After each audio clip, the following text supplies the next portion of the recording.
Hi, I'm Casey with the Hello New York Show, and we are here today with Melissa and Kim, and thank you guys so much for being on the show. They've got an awesome practice in New York that combines body work and yoga with other therapeutic stuff. Yes, modalities, and yeah, we'd love to hear more about what you guys do, and you know, if you could just tell us, you know, because there are a lot of New Yorkers, a lot of us just have really bad posture and stuff like that. Well, I've been obviously here before doing a lot of stuff with you already, last 3 episodes. And this is my business partner, Kim, who does a lot of work, and I'm going to allow Kim to have the floor to explain it more, but does a lot of work with developmental movement and helping people to sort of rehabilitate and repattern their bodies for more efficient movement. Is that a good way of explaining that? Yeah. Essentially, what I find is missing from a lot of yoga practices is the aspect of individuality.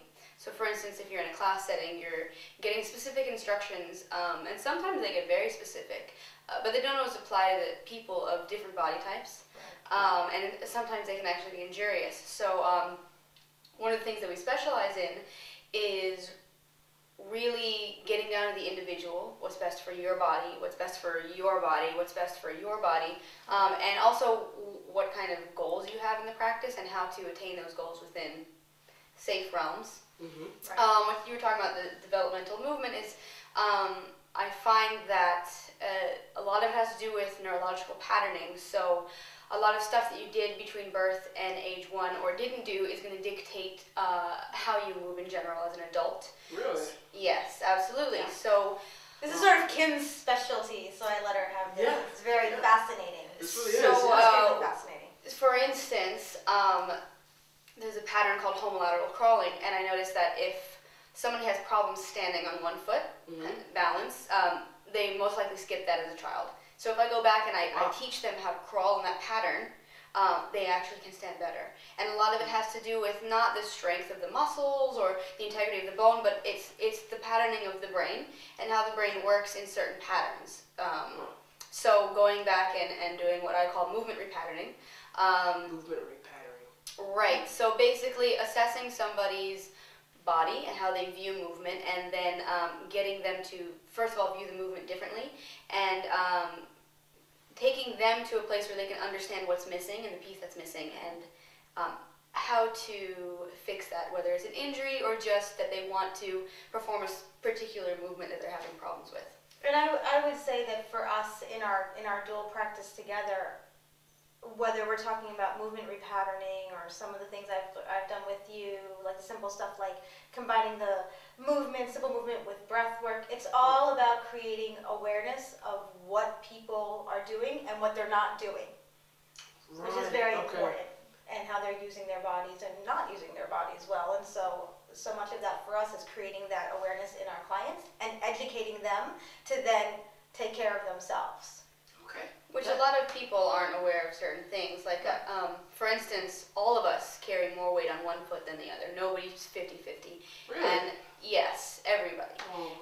Yes, there's Jacques the skeleton. You can't see him, but we'll switch over to him. Yeah. And it dictates a lot of what we do, and is dictated by what we do. For instance, the fact that maybe we're right-handed our whole life, that's going to affect how we put weight in our feet. And just being aware of certain things like that can change your mindset to how to view movement in general. And for instance, somebody who has low back pain and they come in with a very heavy bag and they only carry it on one side, and just making them aware that, hey, you know, the fact that you've been carrying this on one side for several years, that's affecting your back. Yes. Or the fact that you put weight on one foot more than the other, and just getting them to feel which foot they put more weight on, because most people are unaware. And these are examples, a lot of examples, this is a lot of information, but it's so important to us that our clients become educated. So because our practice is all about empowering them to realize, hey, I'm doing this, I can change it though. We provide the options for change and rehabilitation. Whatever, if it's low back pain, from Kim's perspective, the repatterning, from my perspective, a breath practice for somebody with asthma or depression or anxiety. I mean, it's really just about giving them a sense of my body is mine, Right. and I know how to work with it now to, for lack of a better term, we're not so always comfortable with this, but to heal themselves. We don't necessarily heal, we educate so they can heal themselves. But that in a way is a lot, not in a way, it's much more important. Like the proverb of give a man a fish, he eats for a day, Absolutely. teach a man to fish, he eats for his entire life. So Right. a lot of people aren't actually interested in educating themselves until they get to the point where they're through with going to, I've been to this physical therapist, I've been to this therapist, I've been to this doctor, and I just am not getting any better. A lot of clients that I get are people who have been to all kinds of different people, and none of those people have empowered them to learn themselves and to know their own body and to realize what patterns they have that are putting them in pain. So that's where we come in. Exactly. It's obvious we haven't let you have a word, and we're obviously very passionate about this. No, I think that's great. That's why we're here, to learn about this. Yeah, we're really passionate about it. That's just so cool. Wow. So. And it's great because we can quote unquote treat virtually anything. I don't think I've seen anything that I feel is like, oh, I mean, terminal illness. Obviously, you want to be careful with, but I mean. What about impotence? Impotence. I'm the one who would probably. I mean, a lot of it can be postural as well. Yes, actually. A lot of the times, if there's something going on, Casey's like, no, postural in the way of. I view good posture as differently than I'm standing up straight. I view good posture is your spine at a functioning level where it does all the things it needs to do, meaning that are there any blockages in the nerve pathways that lead to your organs or that lead to other things? So, I mean, sometimes digestive issues and things like that, they are caused by something that's going on in the low back. Right. So just by adjusting the posture, you can fix those things. Which is a very chiropractic almost way of looking at things. The point is, no matter what label you give it or what lens you view it through, if you understand that everything in the body is connected, especially the mind with the body, and that's something we work on very strongly, connecting for people. Reconnecting, helping people establish a better connection with their bodies. Absolutely. That's everything. Once you have that, you can go. Once you give someone that foundation, no matter how you're giving it to them, they can take it anywhere. That is so cool. Mm-hmm. I like that. Awesome. Well, thank you guys so much. You're welcome. You're welcome. Thank you for the platform.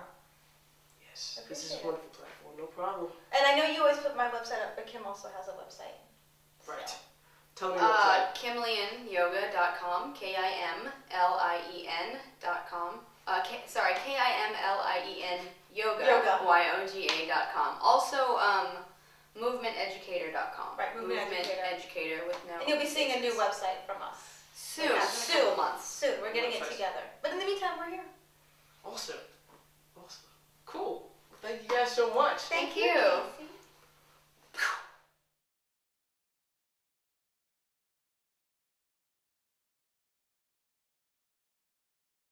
Well, Dr. Salzburger, thank you for being with us today. And definitely, can you tell us the focus of your practice and kind of what makes it different from, say, an everyday conventional medical practice? Yes, I'd be glad to. Thank you for asking.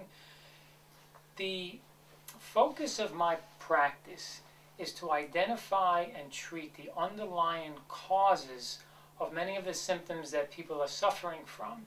Okay? Whenever we have symptoms, they are a clear signal from the body that there's underlying organs and glands that are stressed and in need of support. And I want to give you a helpful analogy. Okay, so let's say you're driving down the street in a car and you see the check engine light go on in the car. Okay? You can do one of three things. You can ignore it, which obviously wouldn't be very wise. You can take a piece of tape and cover over the light so you don't see it anymore, or you can go into a station and get it checked out because you know that the light went on for a reason. There's something is causing that, and the best and smartest thing to do would be to get it checked out and see why that light is going on. So when our body has symptoms, it's like that check engine light.